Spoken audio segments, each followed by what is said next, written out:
This is manipulative. This is playing the victim. This is gaslighting. And this is who really is. Hi everybody, welcome back to our channel and to this series where I am dissecting TLC's Love and Translation, a multicultural dating show where no one speaks the same language yet everybody hopes to fall in love. I'm gonna go ahead and address a couple things right now. It is downpouring outside. If my lights go out, we're gonna get some candles and then we will proceed because I need to get a lot of stuff off of my chest. If this is your first video in this series, I highly recommend watching at least the last 4 because this episode is full of twists and unexpected turns. If you recall in the last video, Sangeeta told Khalil, Trip, and Dylan that 3 of the women that are in the experiment are wanting to leave. She gives the men translators that they can use just for that night to have an open dialogue with the women and figure out what kinds of conflicts they are experiencing that are contributing to this desire to leave. The guys head outside with their translators to a fire pit that's in the backyard to find Giselle, Imani, and Jocelyn sitting there waiting for them. After Lady's comments in the previous video, I was honestly surprised that she was not one of them, but the 3 that are there make complete sense. Jocelyn opens up the conversation and she has some really good points. I don't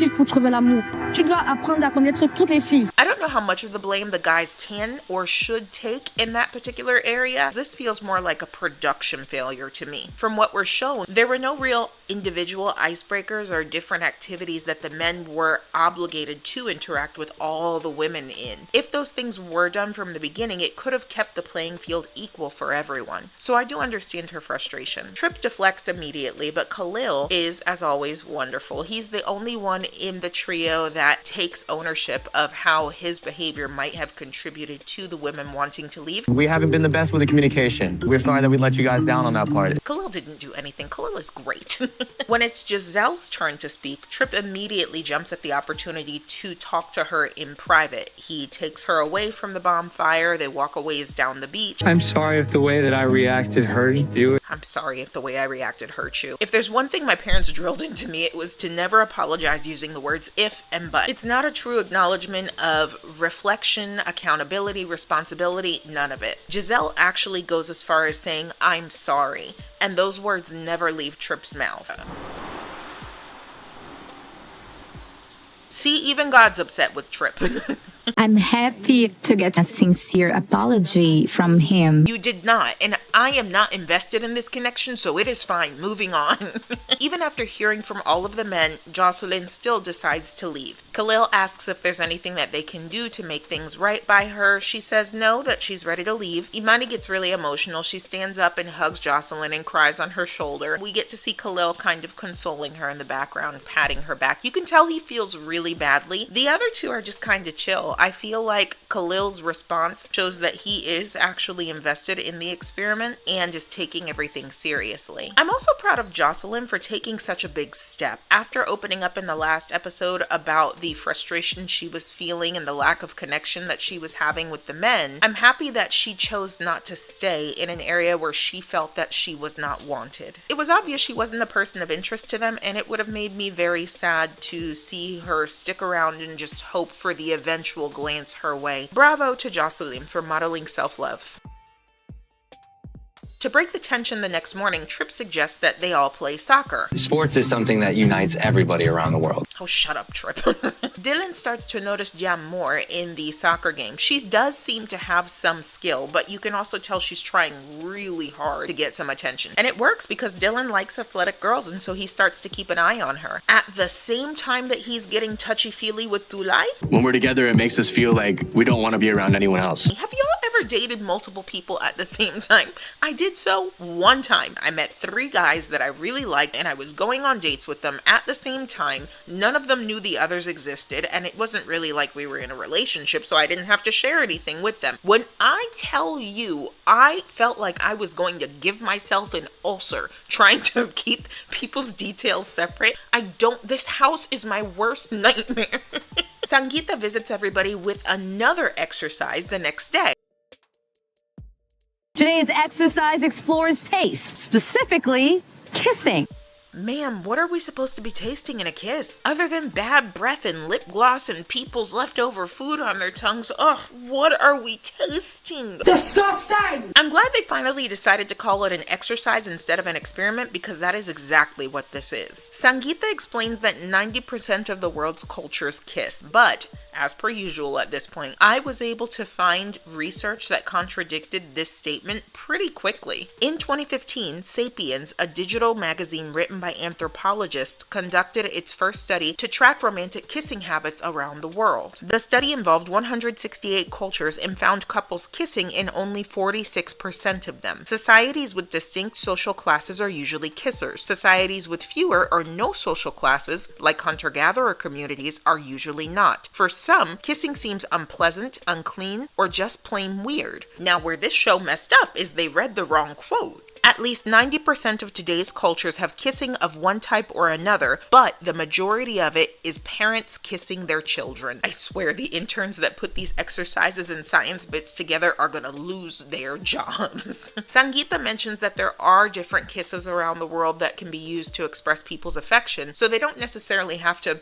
lay one on everybody's lips. In short, the women get their own versions of 7 minutes in heaven, but it's 7 seconds and it's on the beach, and they can choose the person that they want to kiss and kiss them any way that they so please. I cannot be the only person that gets grossed out by watching other people kiss. If it's a peck, it's okay. But the moment that y'all start like moving stuff, I'm out. I don't need to see it. Juliana, Tulay, Lady, and Giselle are the women that choose to kiss Dylan. Sarah, Jam, Jean, Asia, Imani, Airi, and Jennifer choose to kiss Khalil. And Trip is chosen by no one. I feel like a fool. You are. Juliana, Jennifer, Giselle, and Tulay are the only ones that opt to kiss their partner on the mouth. Dylan finally got the kiss that he wanted so badly from Tulay, and it honestly was not so bad watching them because I like them together. I really felt for Airi though, because she felt pressured to do something that isn't necessarily normal in her culture. Ooh. In Japan, we don't kiss much. After the women choose their kissing partners, the men then get to choose one woman that they would like to kiss. Khalil chooses Jennifer, and I am upset. Dylan chooses Jam, and it's yucky. Yam has definitely done a bunch of things to get on my radar. That's called being an attention seeker, Dylan. Trip chooses Imani, which felt absolutely bizarre, but then he goes and makes it bizarre. Here's what we're gonna do. Sit down, I'm gonna take my shoes off. Come close. So you, here. My instant feeling when I saw this was thinking about how maybe a sex worker might lay out the things that they do and do not do with their clients. Like, okay, this is what we're gonna do. We're gonna go to the bed. You can do this, here, and here. But you cannot do these things. Do you agree? Okay, action. No, I'm not going to do anything. I'm gonna sit like this. Even though I'm not directly involved in this scenario, I felt offended. In my country, if you act like that with a girl, I swear it's despicable. You treated me like a whore. Trip comes up from the beach and he's trying to act like Imani was being irrational. It's clear that she misinterpreted my intentions. Let me get this straight. You chose this woman to kiss, knowing how she feels about wanting to potentially leave, and you make it seem like you're doing her a favor by allowing her to kiss you? Absolutely gross. Disgusting. Disgusting! Understandably, Imani loses her cool on Trip in front of the group. Then she storms off to her room and she begins packing her things to leave. I came here to meet Americans, but I'm sorry. He's representing Americans very, very, very, very, very, very, very badly. Couldn't have said it better myself, Imani, and I dislike you. There just seems to be no way that I cannot piss off these women, no matter what I do or how I do it. This is manipulative. This is playing the victim. This is gaslighting, and this is who Trip really is.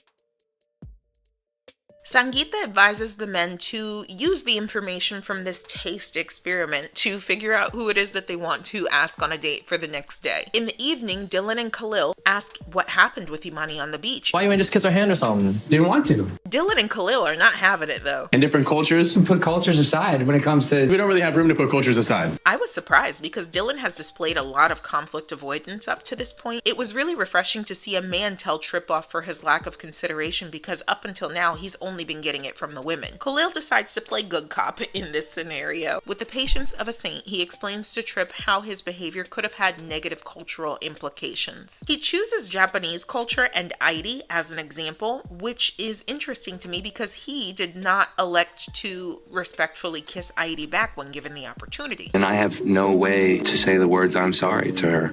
Just send this man home, please. Just send him home, insufferable little maggots.